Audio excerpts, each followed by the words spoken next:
It was a quiet morning in a small village in France. The church, with its stone walls, was filled with residents attending Mass in silence. The priest, a calm man with gray hair, led the celebration with his soft voice, while the faithful paid attention. Everything seemed normal, until suddenly, a dog entered through the church door. The animal was skinny with messy fur, and walked straight to the altar, interrupting the Mass. It did not bark, but its presence caught everyone's attention. People began to whisper, surprised and unsure what to do. The dog stopped in the middle of the aisle and looked directly at the priest. Its gaze was steady, almost as if it wanted to say something important. The priest, though intrigued, did not feel threatened. He stopped speaking and watched the dog. It was as if the animal was there with a purpose. Silence took over the church, and all eyes turned to this unusual scene. Deciding to act, the priest calmly descended from the altar and approached the dog. The dog remained still, just watching him. As the priest drew near, the animal took a step back, then another, as if inviting him to follow. The priest hesitated for a moment, but something inside him said he needed to find out what was happening. Before continuing, just check if you are already subscribed to the channel. Here you will find touching stories about the love and loyalty of dogs that will touch your heart. The priest looked at the dog, which seemed anxious yet calm at the same time. The animal took a few more steps towards the church door, looking back periodically to make sure the priest was following. The faithful, still seated in the pews, were confused. "Father, is everything okay?" someone asked. He replied calmly, "I'll be right back. I think this dog needs help." Without much thought, the priest grabbed his coat, which was hanging near the entrance, and decided to follow the dog. The dog, noticing the man coming, began to walk faster but always stopped to check if he was following. Intrigued, the priest felt there was something urgent about the situation.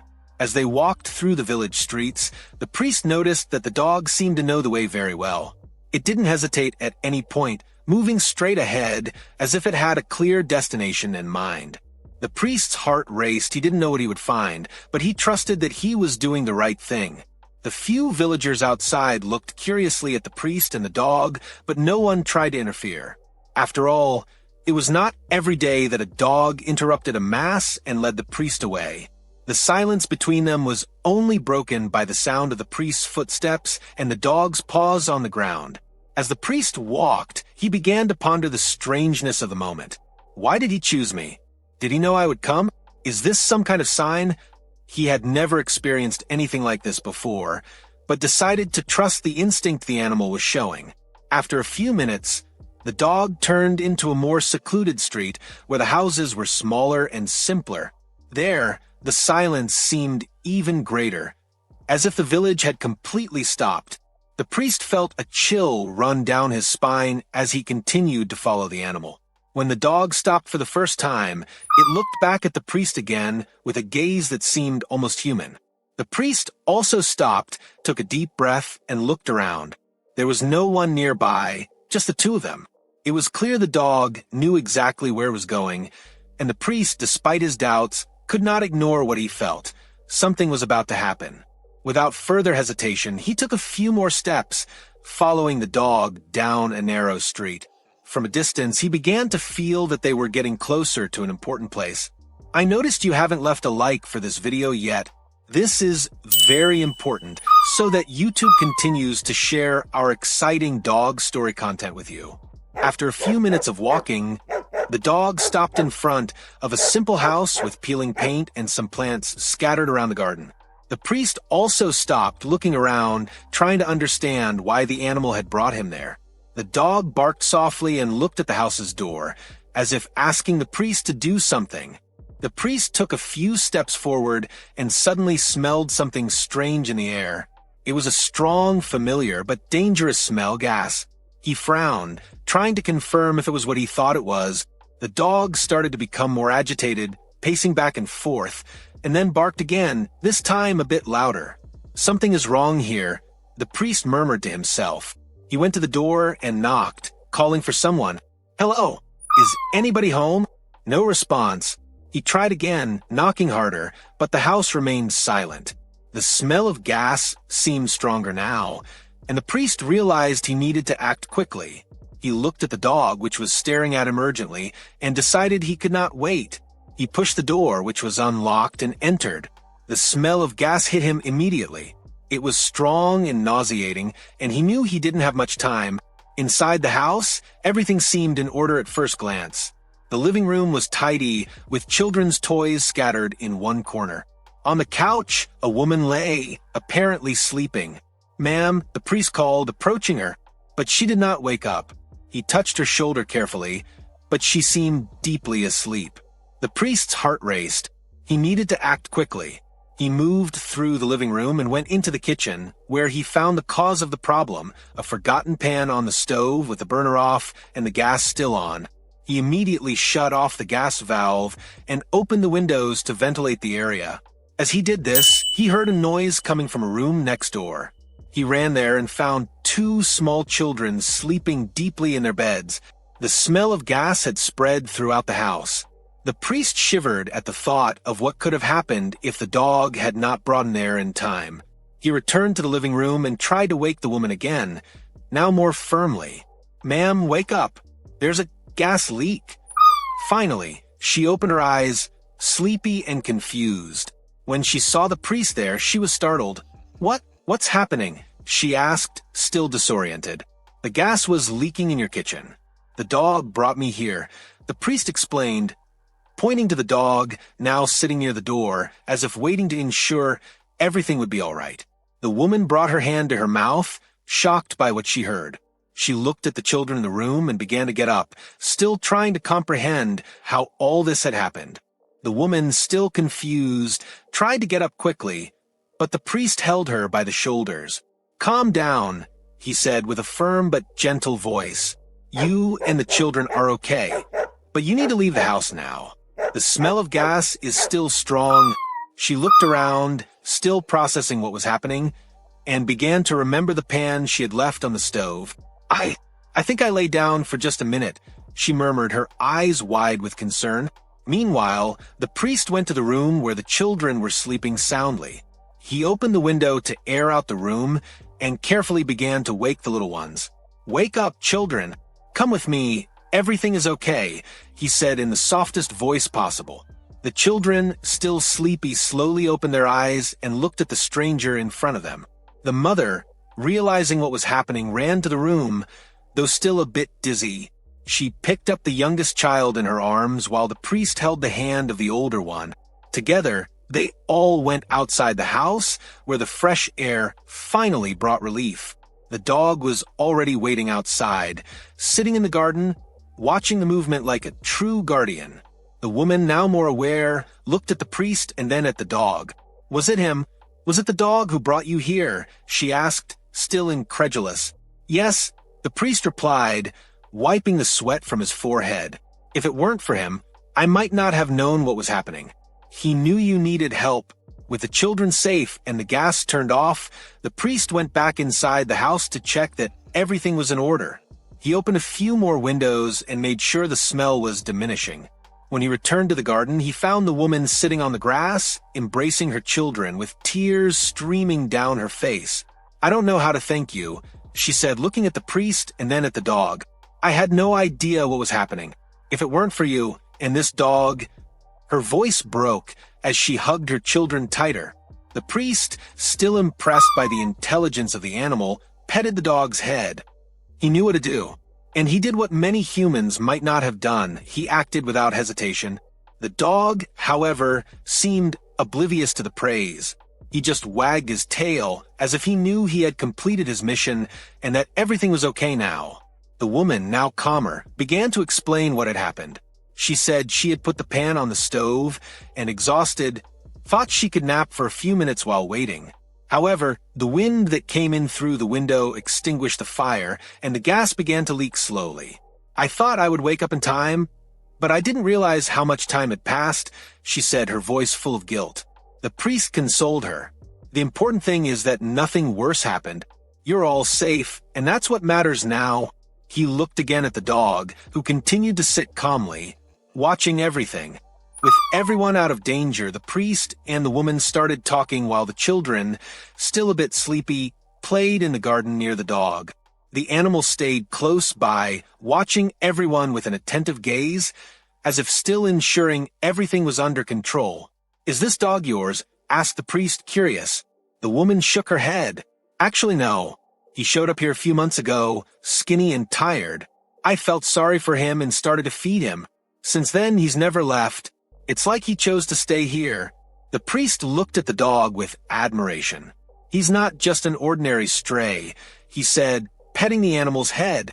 "He knew something was wrong and needed to seek help. It's as if he knew exactly what to do." The woman agreed, now seeing the dog in a new light. "He's always been very calm, but I never imagined he could do something like this. He saved my life and my children's lives." Meanwhile, the children began to hug the dog, laughing and thanking him in an innocent and pure way. The dog seemed to enjoy the attention, wagging its tail now and then, but never losing its calm and vigilant posture. Little by little, the neighbors started to appear, drawn by the noise and the smell of gas that had spread through the air. They gathered in the garden, asking what had happened. The woman explained everything from the moment the gas started leaking until the moment the dog entered the church and brought the priest. People looked at the dog with curiosity and admiration. "This dog is different," commented an older lady. "He knew he needed to act. I've seen many smart dogs, but nothing like this." Despite the buzz among the neighbors, the priest remained discreet. He just explained that he had followed the dog because he felt something was wrong, without making much of himself. "He's the one who brought me here," he said, pointing to the dog. As the sun began to set, the neighbors started to say goodbye and return to their homes. The woman thanked each one who came, but her gaze always returned to the dog. "I've always taken care of him, but I think I never realized how much he took care of me as well," she said, moved. The priest looked at the dog one last time before saying goodbye. "You're special, you know," he said with a discreet smile.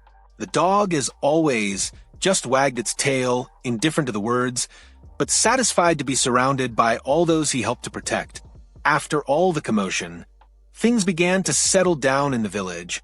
The woman, still shaken by what had happened, became more cautious with her daily tasks.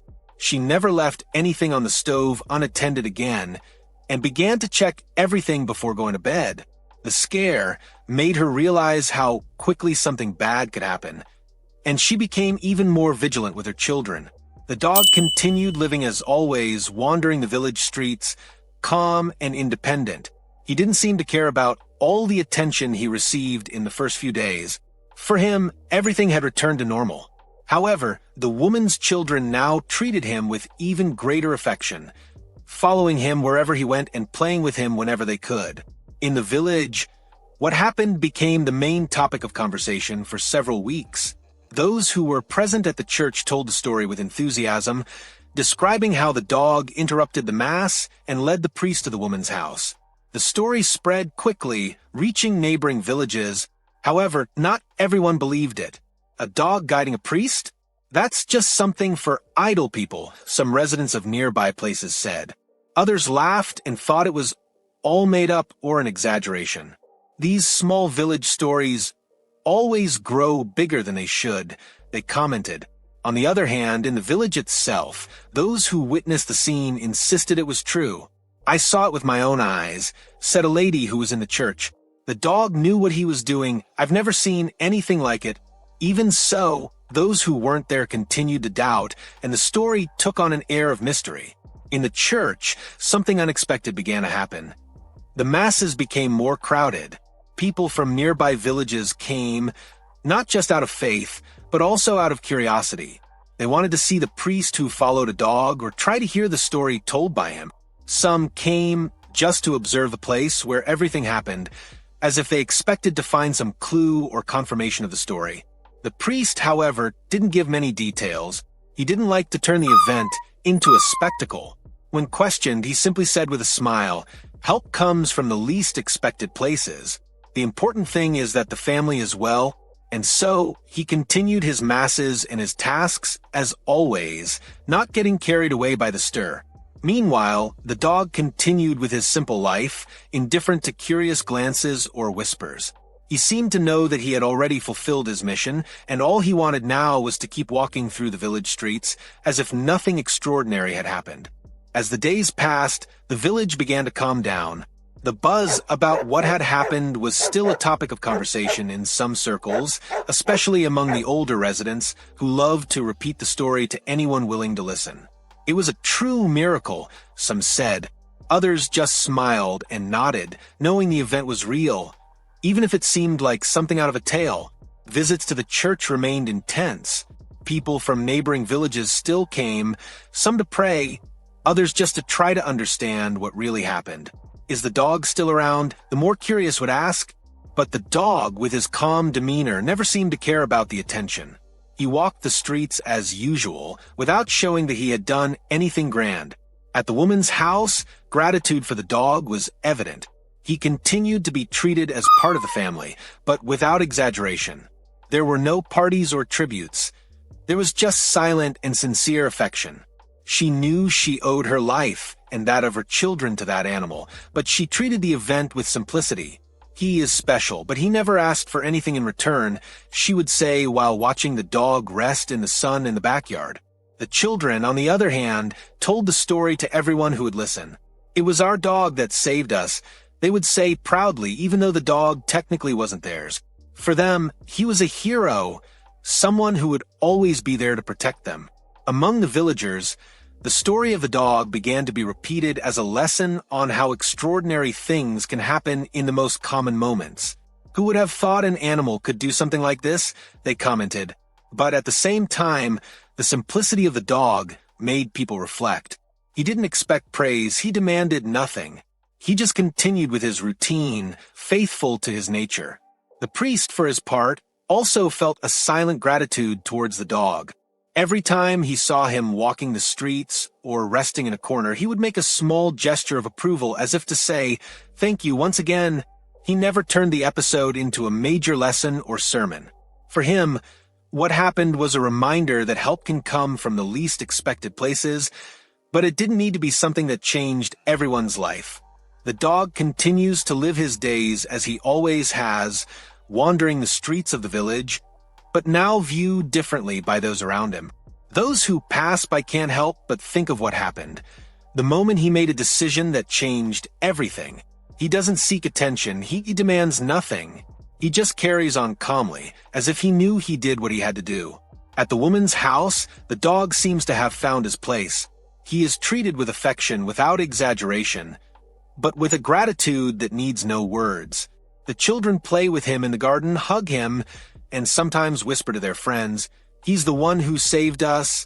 The dog, always calm, just wags his tail, enjoying the simplicity of his new routine. At the church, the congregation has grown. Many people still come to attend the masses, drawn by the story. Some are faithful, touched by what they consider a divine sign. Others are just curious, wanting to see the priest who followed a dog. During the services, the priest remains discreet and prefers not to highlight the incident. But, looking at the attentive faces in the church, he understands that something has changed. There is more faith, more reflection. In the village, life follows its rhythm. The residents take care of their crops, chat on the stone streets, and enjoy the tranquility of the place. But every now and then, someone mentions what happened. A visitor asks about the dog, or a child asks to hear the story again. And it is told as it happened, without exaggeration, without embellishment, just as a moment when an animal acted on an instinct that saved lives. And among these conversations, the same question always arises. Would people have done what this dog did? Would they have set everything aside, entered a church, and insisted until they were heard? It's hard to know. But what is known is that the dog did not hesitate. He did what was necessary, guided by something that no one can explain. The dog, the woman, the priest, and the small village move forward, each with their routine. But in every gaze that meets the dog's, there is a silent acknowledgement. He did something that few would do. And even without fully understanding, everyone knows that he continues to be part of something greater. If this story touched your heart, we look forward to seeing more adventures and emotions here on our channel. Until next time.